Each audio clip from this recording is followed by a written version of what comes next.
O Senhor esteja convosco. Ele está no meio de nós. Proclamação do Evangelho de Jesus Cristo, segundo Mateus. Glória a vós, Senhor.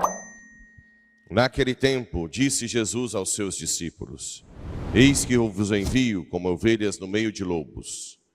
Sede, portanto, prudentes como as serpentes e simples como as pombas. Cuidado com os homens, porque eles vos entregarão aos tribunais e vos açoitarão nas suas sinagogas.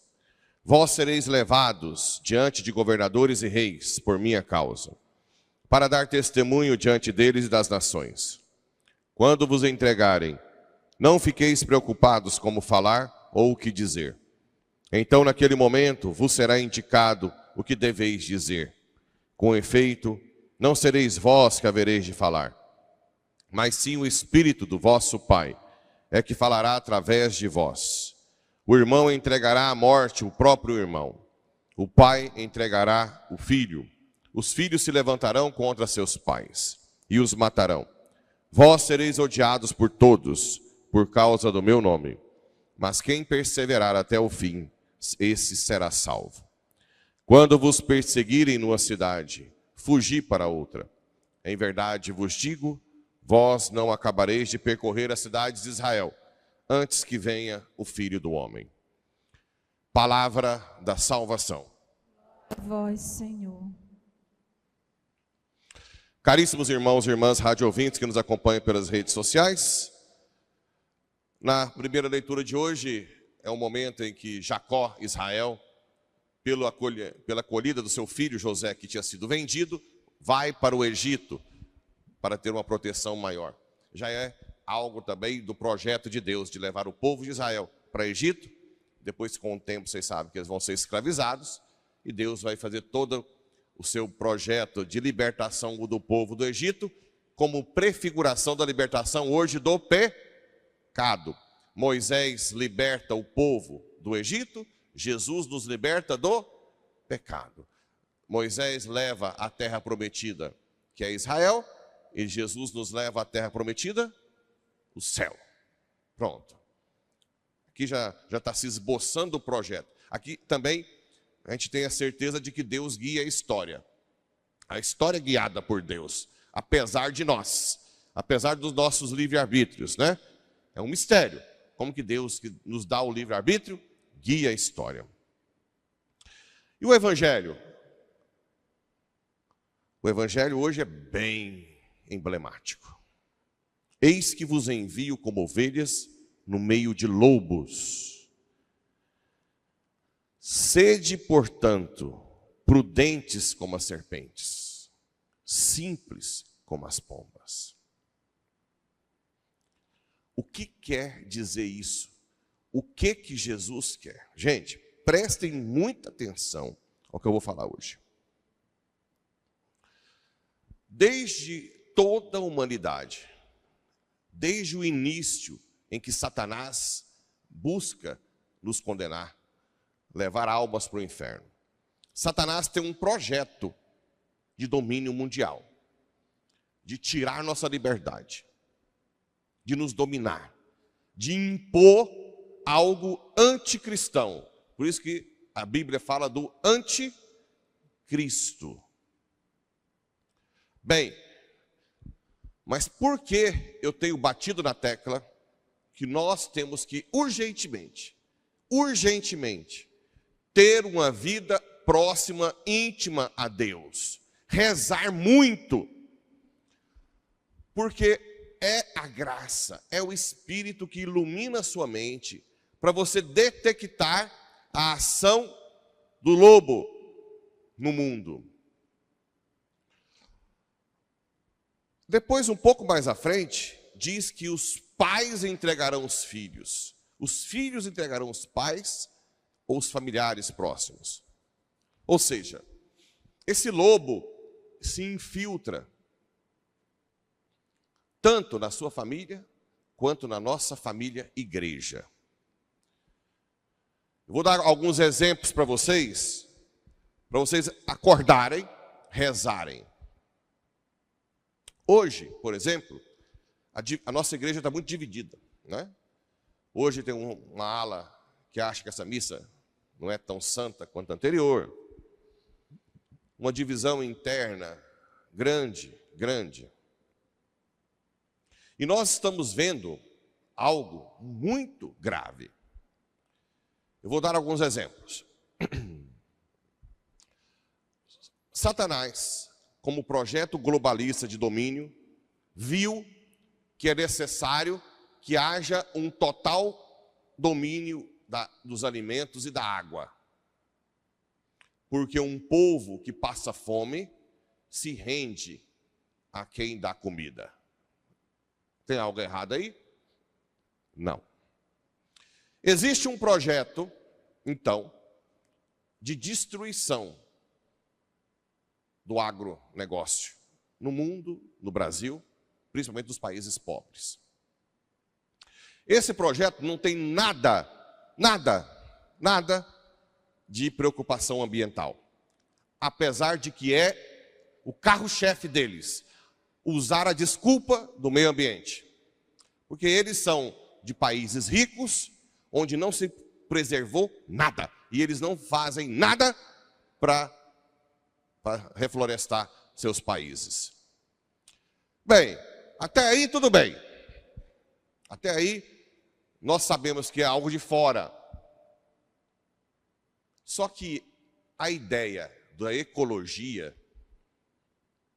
do meio ambiente, entrou na igreja. Não que outro dia eu vi que os padres conservadores são contra a ecologia. Não. Nenhum padre que quer o bem é contra defender o meio ambiente, é contra Laudato Si, é contra defender a casa comum. Jamais. Nós todos queremos uma preservação, um uso racional. Mas qual é o problema aí? É que a ideia do combate ao agronegócio de quem produz entrou na igreja. Eu recebi uma apostila, uma revista, que foi distribuída para as paróquias, que dizia combate ao agronegócio. Ou seja, a ideia satânica de destruir a parte da comida para depois nos dominar, tem arautos dentro da igreja. Vou dar um exemplo para vocês. Existem pessoas dentro da igreja que defendem o marco temporal, o fim do marco temporal, para demarcar uma área do tamanho do Sudeste para os índios. E aí por trás existe, vamos cuidar dos índios. Vocês sabem quantos índios tem no Brasil? Total, 1,5 milhão, com a maioria deles inseridos em cidades. Sabe qual que é a área indígena no Brasil hoje? 1.118.000 quilômetros quadrados. Sabe o que equivale a isso? Mais do que a França e a Inglaterra. Sabe quantos habitantes tem a França? 68 milhões de pessoas. Sabe quantos habitantes tem a Inglaterra? Mais de 50 milhões, são 100 e tantos milhões. E tem uma área total, a Inglaterra tem 600 mil quilômetros quadrados, 130 mil quilômetros quadrados e a França 600 mil. Daria 800 mil quilômetros quadrados. Menos, quase a metade da área atual indígena. Ou seja, essa demarcação de terra não é para o bem dos índios. É para um domínio, para a destruição, para quebrar o país, e um domínio total da alimentação do país. É óbvio, basta fazer conta. Mas existem pessoas dentro da igreja, de hierarquia, defendendo algo tão absurdo como esse. Na parte de ecologia, outras coisas mais, né? O combate, como se o coitado do agricultor fosse um vilão dentro da própria igreja. Então, nós temos que tomar cuidado Porque as ideias satânicas que vêm dos globalistas estão entrando para perto de nós. E se você não tiver um outro exemplo, na época da pandemia, eu, como médico, fiquei perdido. Eu não sabia bem essa questão dessas vacinas muito rápido, daquele jeito, povo morrendo. No início, eu fiquei calado, porque eu não sabia, não sei. Muitos dentro da igreja, muitos, começaram a impor vacinas sem ter autoridade nenhuma, nada. Nenhuma autoridade médica. Hoje, isso aí é público, você pode ir num órgão americano, chama CDC, Center Disease Control, onde o índice de mortes em crianças e adultos após vacinação triplicou, quadriplicou. Tantas outras vacinas estão sendo proibidas. E as pessoas dentro da igreja que antes impuseram, hoje não falam nada. Diante das proibições das marcas, que inclusive já saíram de mercado, por uma imprudência. E aí vai saber, são pessoas que são inocentes e acham que estão fazendo bem, ou são pessoas arautos do mal, que querem realmente participar desse projeto globalista? Não sei. O que nós temos é oração. Um outro exemplo, ecumenismo. Nós que queremos o bem da igreja, todo mundo quer, não somos contra o ecumenismo. Não somos contra o ecumenismo. Porque o ecumenismo é um diálogo, o ecumenismo verdadeiro da igreja, um diálogo que leva a uma conversão de um dos lados. Como nós sabemos que a Igreja Católica tem a plenitude da revelação desde os primeiros cristãos, quando nós dialogamos com outras religiões, nós estamos dialogando, confiando de que a pessoa, sendo honesta, um dia chegará à conclusão. Ah, não, mas aí o outro acha que o dele é melhor. Tudo bem, é direito dele. Quem está na outra religião vai vir dialogar achando que lá é o mais certo. Não tem problema. Desde que os dois procurem a verdade, e a verdade de um tem que ser verdade para o outro, princípio de não contradição de Aristóteles, né? Uma coisa não pode ser e não ser sob o mesmo aspecto ao mesmo tempo. Bem, hoje nós estamos vendo uma promoção do candomblé. A pessoa tem direito de ir para o candomblé? Tem, nós temos que respeitar, sim. Mas nós não podemos negar que para nós seria pecado grave participar, para um cristão. Isso não tem jeito de negar.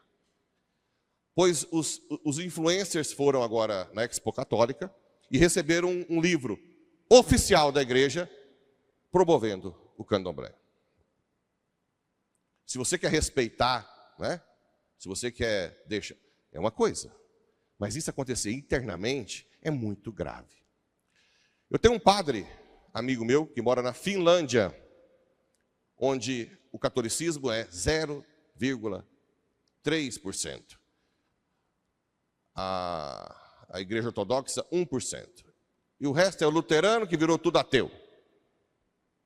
Outro dia ele me liga, dizendo que o seu superior mandou que ele fizesse uma excursão com os luteranos da Finlândia, seguindo os caminhos de Lutero em Roma. Ele se sentiu humilhado. Lutero, você pode perdoá-lo, dizer que entendeu que na época tinha muita coisa, mas seguir os caminhos de Lutero é demais. Isso não é ecumenismo, isso é relativismo. Bem, parece um pouco contraditório que Jesus nos chama para caminhar no meio dos lobos, se ele é o bom pastor. É. Só que nós temos que tomar cuidado. Para caminhar no meio dos lobos, como é impossível nós sairmos do meio dos lobos, nós temos que ter os olhares fixos em Jesus. Nós temos que ser íntimos dele, rezar. E não ter medo. Como eu não tenho medo. Não tenho medo de hierarquia nenhuma que vá contra o que eu digo, porque o que eu digo é da igreja. É a própria igreja que diz isso. Você não pode ter medo do lobo. Eu não tenho medo do lobo. Eu tenho medo de mim mesmo. Eu sou o único que pode me condenar. Quando eu deixar de seguir Jesus plenamente. Quando eu deixar de amar essa igreja, né? Então hoje, com essa leitura, eu quero pedir para vocês e implorar que vocês não vivam uma fé simplesmente de cumprir dias, mas de ter intimidade com Jesus, para que Jesus não deixe que você seja seduzido pelo mal, sempre com uma fachada bonita, né? Respeitar as religiões, tudo bem, cuidar do meio ambiente, mas por trás existem ideologias macabras. Como não tem muito tempo hoje para falar, eu quero pedir que Nossa Senhora, que os anjos, que São Miguel, que São Rafael, interceda por nós, para que nós tenhamos arautos da verdade, que busquem realmente Jesus no meio desses lobos. Assim seja.